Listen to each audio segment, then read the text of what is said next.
everyone, my name is V.Naga Lakshmi from the Department of Statistics. Now I am going to explain the concept of mathematical expectation, which is Unit 3 second semester students. Let's start from the definition of mathematical expectations.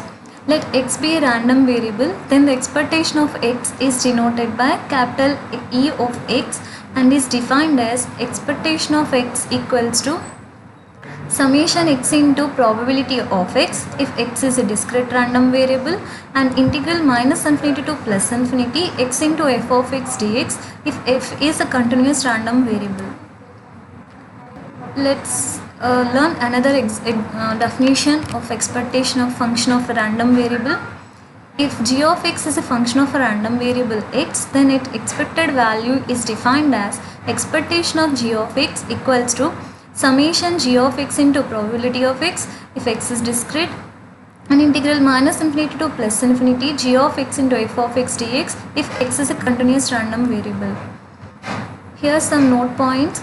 Expectation of a constant is always a constant. Example, expectation of 5 is equals to 5, and expectation of constant into random variable is equals to constant into expectation of that random variable. Expectation of 5x plus 2y is equals to 5 into expectation of x plus 2 into expectation of y. Let's learn addition theorem of expectations statement. If x and y be two random variables, then expectation of x plus y is equals to expectation of x plus expectation of y. Proof. We can prove this theorem by using the joint probability density functions of xy and marginal probability density functions of xy respectively. Consider expectation of x plus y is equals to integral minus infinity to plus infinity x plus y into f of xy dx dy, which is joint PDF of xy. This can be written as integral minus infinity to plus infinity x into f of xy dx dy plus y into f of xy dx dy, and this can be write as integral minus infinity to plus infinity x into, here we can write this as integral minus infinity to plus infinity f of xy dy. Here we can write this dx is here, and plus integral minus infinity to plus infinity y into f of, this can be write as integral minus infinity to plus infinity f of xy dx into dy. This is a formula for marginal probability density function of f of x, and we can write this as f of x here. So integral minus infinity to plus infinity x into f of x dx, and this is the formula for marginal probability density function of f of y. So we can write here f of y. So plus integral minus infinity to plus infinity y into f of y dy. So this is the formula for expectation of x, and this is the formula for expectation of y. Hence we prove the addition theorem for expectations. Multiplication theorem on expectations statement. If x and y be two independent random variables, then expectation of xy is equals to expectation of x into expectation of y. Here, consider expectation of xy is equals to integral minus infinity to plus infinity xy into f of xy dx dy. So this can be write as integral minus infinity to plus infinity xy into f of x into y dx dy. So integral minus infinity to plus infinity xy into f of x and f of y. So since x and y are independent, we can write joint PDF as f of x into f of y dx dy. So this can be write as integral minus infinity to plus infinity x into f of x dx into y into integral minus infinity to plus infinity y into f of y dy. So this is the formula for expectation of x, and this is the formula for expectation of y. Hence proved. Variance and covariance. So variance of x we can also write as v of x is equals to, how we write in terms of expectation is expectation of x minus expectation of x whole square. So variance of ax is equals to a square into variance of x. So covariance of xy. how we write covariance of xy in terms of expectations is expectation of x minus expectation of x into y minus expectation of y. We can write also this as expectation of xy minus expectation of x into expectation of y. So covariance if xy is equals to 0 if x and y random variables are independent. Let's learn Cauchy Schwartz inequality. Statement: if x and y be two random variables, then expectation of xy whole square less than or equal to expectation of x square into expectation of y square. Proof: let us consider a real valued function which is defined on t. So we can take z of t equals to x plus t y square t y whole square greater than or equal to 0. So this can be write as x square plus t square y square plus 2t xy.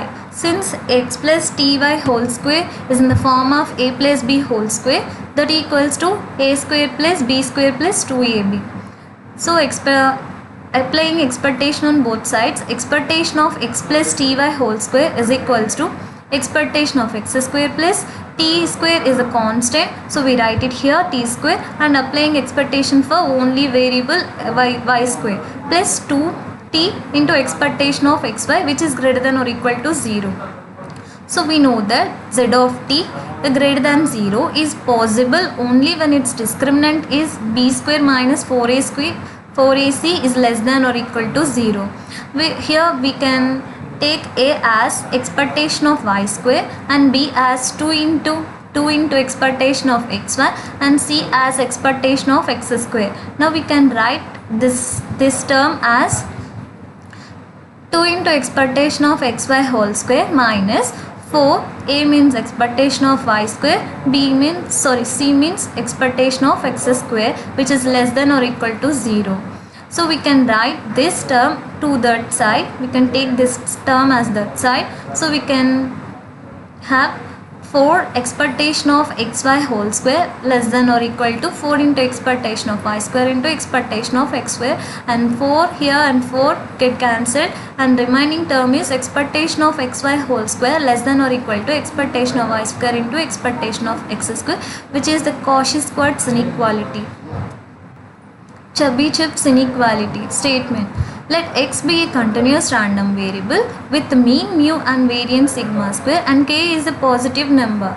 Then probability of modulus of x minus mu greater than or equal to k sigma which is less than or equal to 1 over k square. Proof: consider variance of x. Variance of x in terms of expectations we can write as expectation of x minus expectation of x whole square. So we can write variance of x as sigma square that equals to expectation of x minus expectation of x means mean which is mu here. So we can write expectation of x as mu, and so expectation of x minus mu whole square. This can be write as integrate minus infinity to plus infinity x minus mu into f of x dx. So this term we can write as sigma square equals to integral minus infinity to mu minus k sigma into x minus mu into f of x dx plus integral mu minus k sigma to mu plus k sigma x minus mu into f of x dx plus integral mu plus k sigma to infinity x minus mu into f of x dx. So this can be write as sigma square greater than or equal to integral minus infinity to mu minus k sigma to f of x x minus mu into f of x dx plus integral mu plus k sigma to infinity x minus mu into f of x dx. Since this term is greater than or equal to 0, we can write here is greater than or equal to. For the first integral, we know that for the first integral, x less than or equal to mu minus k sigma. Since mu minus k sigma is upper limit here, so we can write this as x minus x less than or equal to mu minus k sigma. So we can take mu to this side, so we can get, and squaring on both sides we get x minus mu whole square less than or equal to k square into sigma square. We can write as k sigma whole square. For the second integral, we can write x greater than or equal to mu plus k sigma. Since mu plus k sigma is a lower limit there, so we can also write x minus mu whole square less than or equal to k sigma whole square, and this is true for both the integrals. So we can write as mu minus k sigma square. In place of mu minus x minus mu whole square, we can write k square into sigma square. So integral minus infinity to mu minus k sigma, k square into sigma square, which is also known as k sigma whole square into f of x dx, plus integral mu plus k sigma to infinity k into sigma whole square into f of x dx. So k sigma is a constant, so we write in a pre-term. So sigma square greater than or equal to k square sigma square into integral minus infinity to mu minus k sigma f of x dx plus integral mu plus k sigma to infinity f of x dx. So we can take this term to that side. So sigma square by k square into sigma square, which is greater than or equal to, we can write this as probability of x less than mu minus k sigma plus probability of x greater than mu plus k sigma. So sigma square get cancelled, and the remaining term is 1 over k square, which is greater than or equal to this term. This entire term we can write as probability of modulus of x minus mu greater than or equal to k sigma. So this is the final answer for Chebychev's inequality, and this also we can write as probability of modulus of x minus mu less than or equal to k sigma, which is greater than or equal to 1 minus 1 over k square. Thank you.